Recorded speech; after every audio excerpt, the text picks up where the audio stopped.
Nagumpisa ang kabanata sa auction house. Dito hahanapin ni Gigyo ang mga items na may ego. Tinatanong ni Gigyo si El at si Lu kung merong mga ego ang items. Alam ni Gigyo na ang mga egos ay hindi common items. Inilabas na ang huling item sa araw na ito.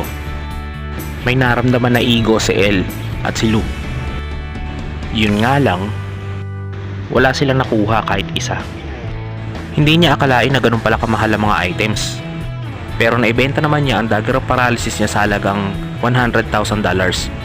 Nagbiro pa siya na gusto niyang halikan si Lu at si El. Tumawag sa kanya si Taishik. Inamin ni Gigyo na galing siya sa isang gate at problema raw niya mga tao kaysa sa mga monsters. Nagalit si Taishik kay Gigyo. Pinaalala nito ang babala niya. Sabi ni Gigyo, rank F lang naman yun. Sinabi niya na level 1 lang naman siya kapag wala mga weapons niya, kaya hindi siya pwede mag-player rankings. At dahil doon, hindi siya makapag solo raid. Kaya naman sabi ni Taishik, wala talaga siya magagawa doon. At nagpaalam na ito. At pinaalala ni Gigyo na huwag niyang kalimutan na ilibre siya dahil sa promosyon nito. Hindi naman dahil sa hindi nakakatuwa ang tore, kailangan lang talaga ni Lu na makapag-absorb ng blood. At mas maganda ang binibigay ng gates kaysa sa tore. Hahanap siya ng paraan sa mga to at uunahin kung anong importante. Ngayon nakakabili na siya ng beef, pinuri siya ng 2. Nais niya makalikom na maraming pera para sa kapatid niya at para sa kanyang ina. Pero bigla siyang may nakita na isang pamilyar. Hindi niya ito akalain.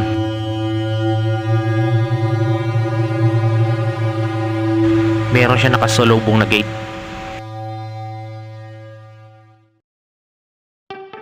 Gate Formation Protocol. Una, kailangan niyong kumalma. Pangalawa, huwag kayong masyadong lalapit. Pangatlo, magbigay ng ebidensya. Nagbago ang eksena sa Gate Supervision Department. Nakita ni Taishik ang report na mayroong bagong gate na lumabas. Malapit ito kala Gigyo. Si Gigyo ang nag-report pala.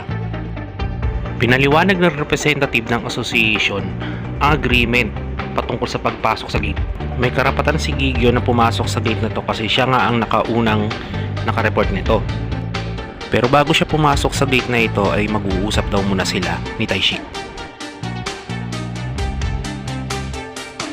Nagtanong si Taishik kung kaya ba talaga ni Gigyo. Sinabi ni Gigyo na kaya niya kasi mas malakas na siya ngayon.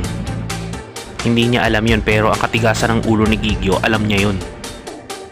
Nagtanong siya kung anong floor na ba ngayon si Gigyo. 11th floor. Anong level na niya ngayon? Alam mo na yun. Sinabi ni Taishik na kailangan maghanda ni Gigyo sa loob ng 4 na araw at bumalik siya kay Taishik pagkatapos niyang paghahanda niya. Gustong malaman ni Taishik kung talagang kakayanin ba ni Gigyo i-clear ang buong gate na yun. Dahil kung hindi, ay hindi niya papayagan si Gigyo na pasukin yun.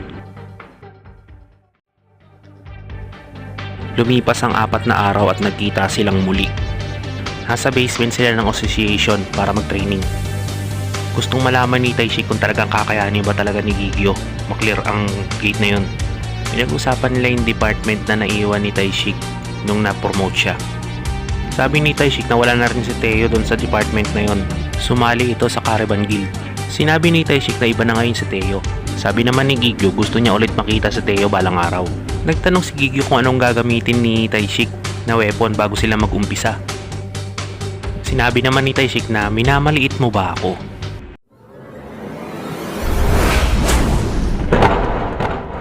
Sinabi ni Taishik na ang isang eksperto ay talagang mananatiling eksperto kaya wag mo akong mamaliitin. Sinabi ni Taishik na lumaban ka na. Huwag ka magsayang ng oras. Alam na Gigyo na kaya niyang talunin si Taishik at marami siyang matutunan dito.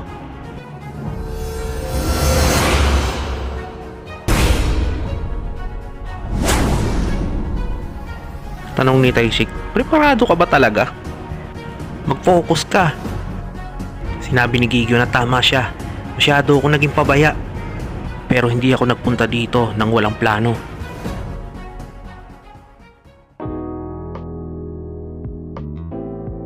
Naghahanap si Gigyo ng items. Item tulad ng armor para mas palakasin pa ang kanyang depensa. Pero mas mainam kung ang item ay ego.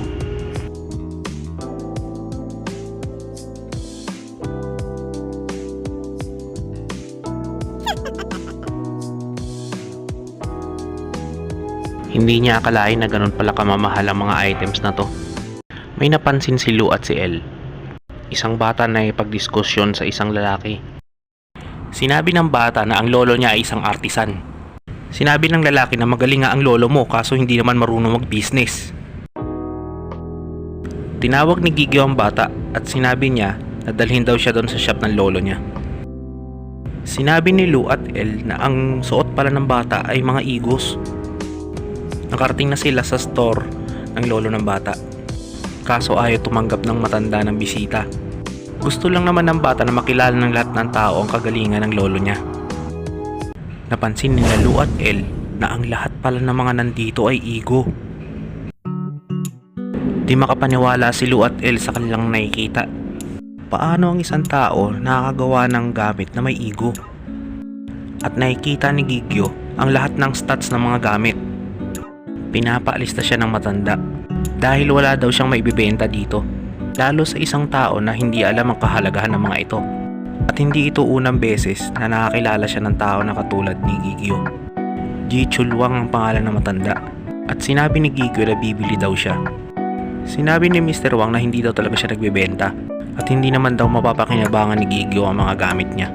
Tanong naman ni Gigio kung magagamit ko ba lahat ng mga gamit na ito pagbibentahan mo ko?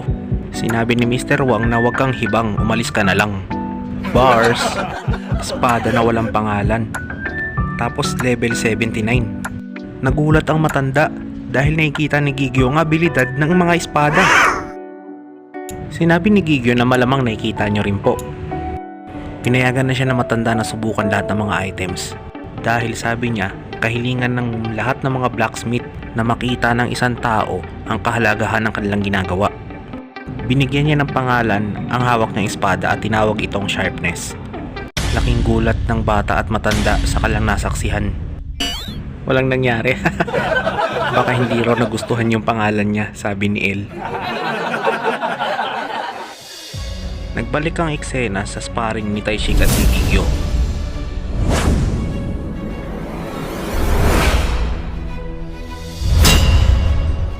Nakikita pa rin ni Taishik ang pagdadalawang isip ni Gigio. Dapat punteriyahin ni Gigio ang vital spot ng kalaban ng buong lakas. Sabi ni Taishik na hindi mo ko magagalusan sa ganyang ginagawa mo.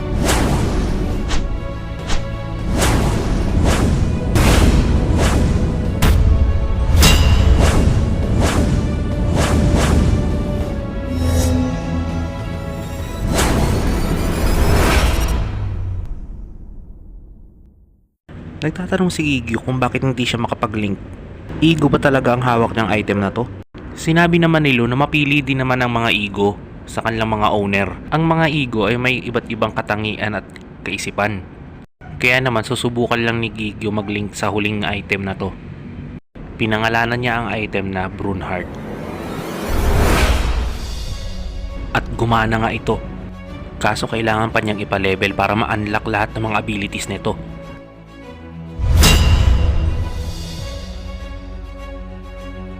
Sobrang nagtaka si Taishik bakit hindi gumana ang kanyang suntok.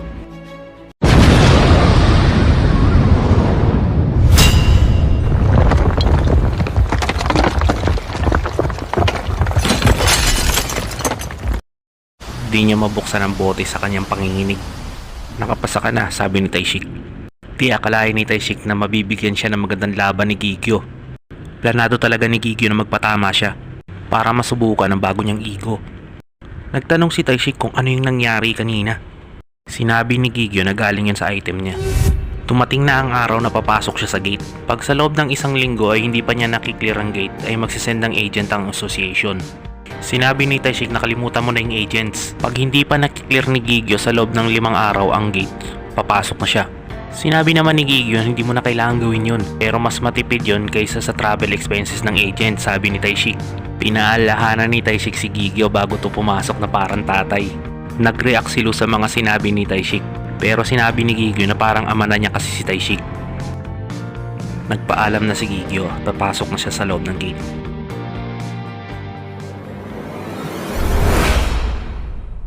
Sana sustain gate ito, sabi ni Gigio.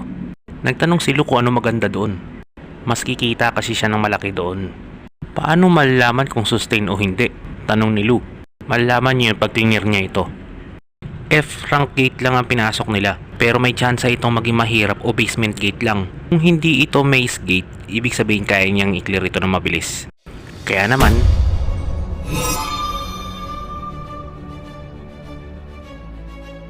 uumpisahan na nila ang paghahunt.